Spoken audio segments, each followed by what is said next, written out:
আসসালামু আলাইকুম, welcome to Deepa's kitchen and blog. আজকে রান্না করব কার্ফু মাছ দিয়ে আলু টমেটো। বরাবরই আলু টমেটো দিয়ে তরকারি রান্না আমার খুব পছন্দের। আমি অত বেশি মাছ খেতে পারি না, তাই মাছটা অত বেশি পছন্দ না আমার। কিন্তু যখন এভাবে রান্না হয় যে আলু টমেটো দিয়ে, তখন আমি ভালোই খাই। তো মাছটা পছন্দ করি না বলেই মাছ অতটা খাওয়া হয় না। তাও আজকে আলু টমেটো দিয়ে মাছ রান্না করব। মাছটা ভেজে নিলাম, তারপর এখন আলুটাও ভেজে নিচ্ছি। আলুটা ভেজে নেওয়ার পর, কারণ আমি আবার মাছ খেলে আদা রসুন না দিলে মাছ খেতে পারি না। আমার কাছে মাছের একটা গন্ধ আসে, যেটা আমি একদমই পছন্দ করি না। তাই আমি মাছ রান্না করলে হয়তো জিরা বাটা দিব, নয়তো আদা রসুন দিয়েই মাছ তরকারিটা রান্না করি। আর এভাবে আমার কাছে ভালো লাগে। তারপর একটু আদা রসুন দিয়ে দিলাম। আদা রসুনটা ভালোভাবে মিশিয়ে নিয়ে পেঁয়াজ কাঁচামরিচ দিয়ে দিলাম।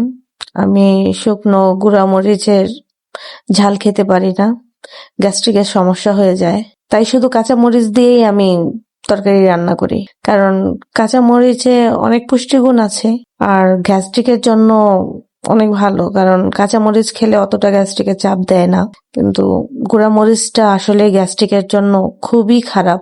সবাইকেই বলবো শুকনা গুঁড়া মরিচ থেকে দূরে থাকাটাই উত্তম। তারপর আমি লবণ দিয়ে দিব, হলুদ দিয়ে দিব, দিয়ে ভালো করে নাড়াচাড়া দিয়ে মিশিয়ে নেব। তারপর অল্প একটু পানি দিয়ে দিব। অল্প একটু পানি দিয়ে আলুটা ভালোভাবে কষিয়ে নিব, কারণ পানি না দিলে মশলাগুলো পুড়ে যায়। তাই একটু পানি দিব।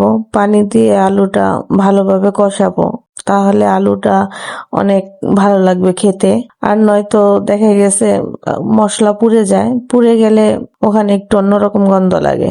এখন একটু পানি দিয়ে ভালোভাবে কষাবো আলুটা ভালোভাবে কষিয়ে ঢেকে দিয়ে তারপর একবার ভালোভাবে কষিয়ে নেব। কষিয়ে নিয়ে তারপর আবার নাড়াচাড়া করে টমেটোটা দিয়ে দিব।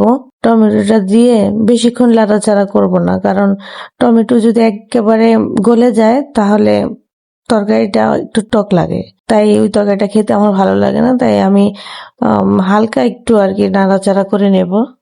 টমেটোটা একবারে গালিয়ে ফেলবো না, দুই একবার একটু লেড়ে চেড়ে দিব। লেড়ে চেড়ে দিলে দেখা গেছে যে টমেটোটা আনাম থাকবে। আনাম থাকলে খেতেও ভালো লাগবে, আলুর সাথে খেতে খুবই ভালো লাগবে। এভাবে নাড়াচাড়া করে মিশিয়ে নেব ভালোভাবে। মিশিয়ে তারপর আমি আবার পানি দিয়ে দিব। পানি দিয়ে তারপর একবারে ভালোভাবে রান্না করব। যখন পানি দিব, তখন যখন বলক আসবে, তখন আমি ওখানে মাছটা অ্যাড করে দিব। মাছ অ্যাড করে দিয়ে তারপর কিছুক্ষণ জাল দিব। জাল দিলে যখন দেখবো যে না তরকারিটা খুব ভালোভাবে মানে পানিটা একটু ঘন হয়ে গেছে, তখন তরকারিটা নামিয়ে ফেলবো। আলুর তরকারি রান্না করলে যদি অনেক বেশি শুকিয়ে ফেলাই, তখন দেখা গেছে যখন আমি তরকারিটা নামিয়ে ফেলবো, তখন আবার এমন ভাবে ঝোলটা টান দিবে, তখন আর ঝোল থাকবে না, তখন শুধু আলুই থাকবে। আর ওইটা খেতে ভালো লাগে না।